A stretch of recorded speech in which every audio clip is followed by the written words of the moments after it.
ಆತ್ಮೀಯ ಬಂಧುಗಳೇ, ಮಹಾಭಾರತ ಉದ್ಯೋಗ ಪರ್ವ. ಇದರಿಂದ ದುರ್ಯೋಧನನ ಕುಮಂತ್ರಣ, ಭಗವಂತನ ವಿಶ್ವರೂಪ ದರ್ಶನ ಮತ್ತು ಕೌರವರ ಸಭೆಯಿಂದ ಪ್ರಸ್ಥಾನ, ಈ ವಿಷಯದ ಬಗ್ಗೆ ನಾವು ತಿಳ್ಕೊಳ್ತಾ ಇದ್ವಿ.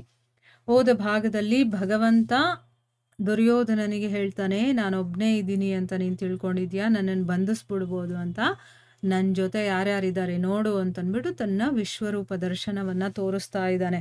ಯಾರ್ಯಾರು ಎಲ್ಲೆಲ್ಲಿದ್ದಾರೆ ಅಂತಂದ್ಬಿಟ್ಟು ಶ್ರೀಕೃಷ್ಣನ ಈ ಭಯಂಕರವಾದಂತಹ ರೂಪವನ್ನು ನೋಡಿ ರಾಜರೆಲ್ಲರೂ ಕೂಡ ಭಯಭೀತರಾಗಿ ಕಣ್ಣುಗಳನ್ನು ಮುಚ್ಕೊಳ್ತಾರೆ. ಕೇವಲ ದ್ರೋಣಾಚಾರ್ಯರು, ಭೀಷ್ಮರು, ವಿದುರರು, ಸಂಜಯ ಮತ್ತು ಋಷಿಗಳು ಮಾತ್ರ ಆ ಒಂದು ರೂಪದ ದರ್ಶನವನ್ನು ಮಾಡ್ಕೊಳ್ತಾರೆ. ಯಾಕೆ ಅಂತಂದರೆ ಭಗವಂತ ಅವರಿಗೆ ದಿವ್ಯ ದೃಷ್ಟಿಯನ್ನು ಕೊಟ್ಟಿದ್ದ. ಈಗ ಅರ್ಜುನ ನೋಡ್ಬೇಕಾದ್ರೂ ನಾನು ನಿನಗೆ ದಿವ್ಯ ದೃಷ್ಟಿಯನ್ನು ಕೊಡ್ತೀನಿ, ಆಗ ನೀನು ನೋಡು ಅಂತಂದ್ಬಿಟ್ಟು ಅವನ ರೂಪ ತೋರಿಸೋದು. ಅಂದರೆ ಈಗ ನಾವು ಯಾರಾದರೂ ಭಗವಂತನ ಬಗ್ಗೆ ಹೇಳಬೇಕಾದ್ರೆ, ಭಗವಂತನ ನೀವು ನೋಡಿದ್ದೀರಾ, ನಮಗೆ ತೋರಿಸ್ಬಿಡ್ತೀರಾ ಅಂತಾರೆ. ಅದು ತೋರಿಸ್ಬೇಕು ಅಂತಂದರೆ ಆ ನೋಡುವಂಥ ದೃಷ್ಟಿ ನಮ್ಮಲ್ಲಿರಬೇಕಲ್ವ.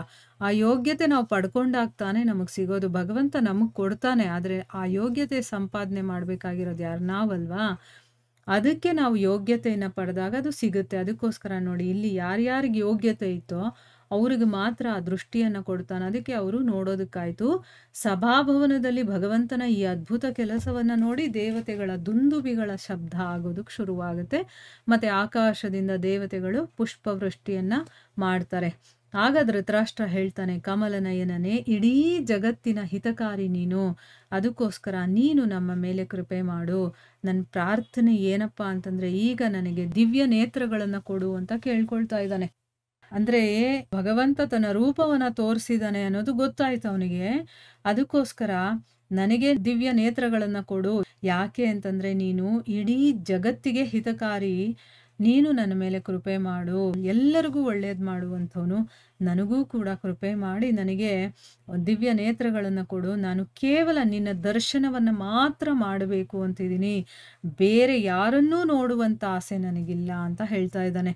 ಅಂದರೆ ನನಗೆ ನಿನ್ನ ನೋಡಬೇಕು ಅಂತ ಇಷ್ಟ, ನನ್ನ ಕಣ್ಣುಗಳನ್ನು ನಿನ್ನ ದರ್ಶನ ಮಾಡುವಷ್ಟೊತ್ತು ಮಾತ್ರ ಆ ಕಣ್ಣುಗಳನ್ನು ಕೊಡು, ಬೇರೆ ಯಾರನ್ನೂ ನಾನು ನೋಡೋದಿಲ್ಲ, ಬರೀ ನಿನ್ನನ್ನು ಮಾತ್ರ ನೋಡ್ತೀನಿ ಅಂತ ಹೇಳ್ತಾನೆ. ಇದಕ್ಕೆ ಭಗವಂತ ಶ್ರೀಕೃಷ್ಣ ಹೇಳ್ತಾನೆ, ಕುರುನಂದನನೇ, ನಿನಗೆ ಅದೃಶ್ಯ ರೂಪದಲ್ಲಿ 2 ನೇತ್ರಗಳು ಬರಲಿ ಅಂತಂದ್ಬಿಟ್ಟು ಹೇಳ್ತಾನೆ. ಅಂದರೆ ಭಗವಂತನನ್ನು ನೋಡಬಹುದು.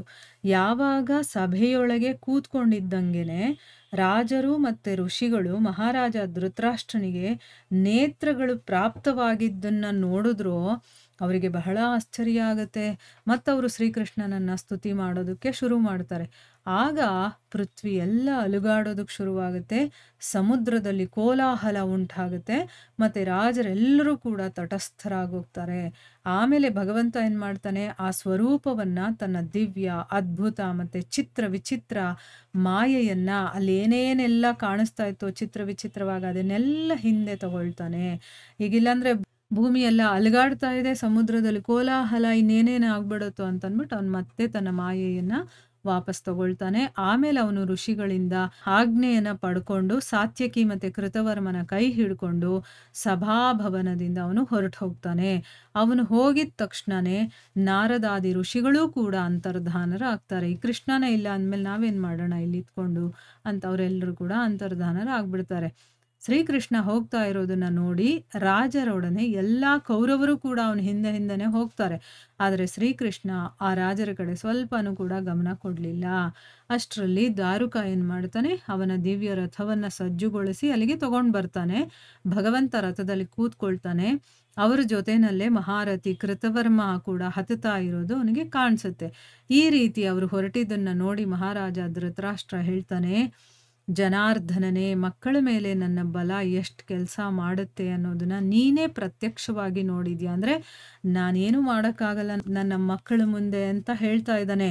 ನಾನಂತೂ ಇಷ್ಟಪಡ್ತೀನಿ ಹೇಗಾದರೂ ಕೌರವ ಮತ್ತು ಪಾಂಡವರಲ್ಲಿ ಇವರು ಕೂಡ ಒಂದಾಗಲಿ, ಮತ್ತು ಇದಕ್ಕೋಸ್ಕರ ನಾನು ಪ್ರಯತ್ನ ಕೂಡ ಮಾಡ್ತೀನಿ. ಆದರೆ ಈಗ ನನ್ನ ಸ್ಥಿತಿಯನ್ನು ನೋಡಿ ನೀವು ನನ್ನ ಮೇಲೆ ಸಂದೇಹ ಪಡಬೇಡಿ ಅಂತಂದ್ಬಿಟ್ಟು ಹೇಳ್ತಾನೆ. ಅಂದರೆ ನನ್ನ ಪ್ರಯತ್ನ ಎಲ್ಲ ಮಾಡ್ತಿದ್ದೀನಿ, ಆದರೆ ನನ್ನ ಮಗ ನನ್ನ ಮಾತನ್ನು ಕೇಳಲ್ಲ, ನೀವೇ ನೋಡಿದ್ದೀರಲ್ಲ ಅಂತ ಹೇಳ್ತಾ ಇದ್ದಾನೆ.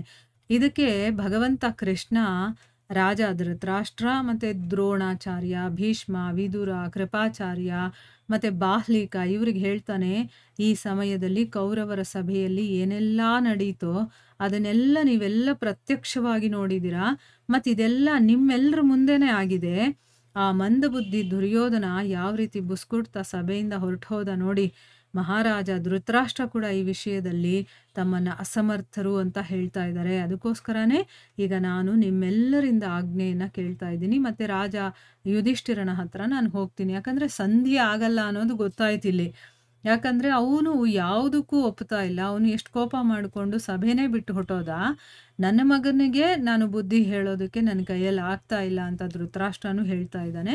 ಅದಕ್ಕೋಸ್ಕರ ನೀವೇ ಇದಕ್ಕೆಲ್ಲ ಸಾಕ್ಷಿ, ಅಂದರೆ ನಿಮ್ಮ ಮುಂದೆನೇ ಇದೆಲ್ಲ ಆಗಿದೆ, ಸಂಧಿ ಮಾತುಕತೆ ನಾನು ಆಡಿದ್ದೀನಿ, ಅದಕ್ಕೀಗ ನಾನು ಯುಧಿಷ್ಠಿರನ ಹತ್ರ ವಾಪಸ್ ಹೋಗ್ತಾ ಇದ್ದೀನಿ ಅಂತ ಹೇಳಿ ಆಜ್ಞೆಯನ್ನು ತಗೊಂಡು ಭಗವಂತ ರಥದೊಳಗೆ ಹತ್ತಿ ಹೊರಡೋದಕ್ಕೆ ಶುರು ಮಾಡ್ತಾನೋ, ಆಗ ಭೀಷ್ಮ, ದ್ರೋಣ, ಕೃಪಾ, ವಿದುರ, ಧೃತರಾಷ್ಟ್ರ, ಬಾಹ್ಲಿಕ, ಅಶ್ವತ್ಥಾಮ, ವಿಕರ್ಣ ಮತ್ತು ಯುಯುತ್ಸು ಮುಂತಾದ ಕೌರವ ವೀರರೆಲ್ಲರೂ ಕೂಡ ಸ್ವಲ್ಪ ದೂರ ಅವರ ಹಿಂದೆನೇ ಹೋಗ್ತಾರೆ.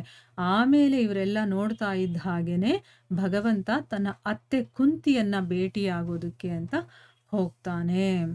ನೋಡಿದ್ರ, ಭಗವಂತ ಬಂದ, ಸಂಧಿ ಮಾತುಕತೆ ಆಯಿತು, ಅವನು ಒಪ್ಕೊಳ್ಳಿಲ್ಲ, ಈಗ ವಾಪಸ್ ಅವನು ಹೋಗಬೇಕು. ಅದಕ್ಕೆ ಮುಂಚೆ ಕುಂತಿಯನ್ನು ಮಾತಾಡಿಸ್ಕೊಂಡು ಹೋಗ್ಬೇಕಲ್ಲ, ಅದಕ್ಕೋಸ್ಕರ ಈಗ ಕುಂತಿ ಎಲ್ಲಿರ್ತಾಳೋ ಅಲ್ಲಿಗೆ ಭೇಟಿ ಮಾಡೋದಕ್ಕೆ ಅಂತ ಹೊರಟಿದ್ದಾನೆ.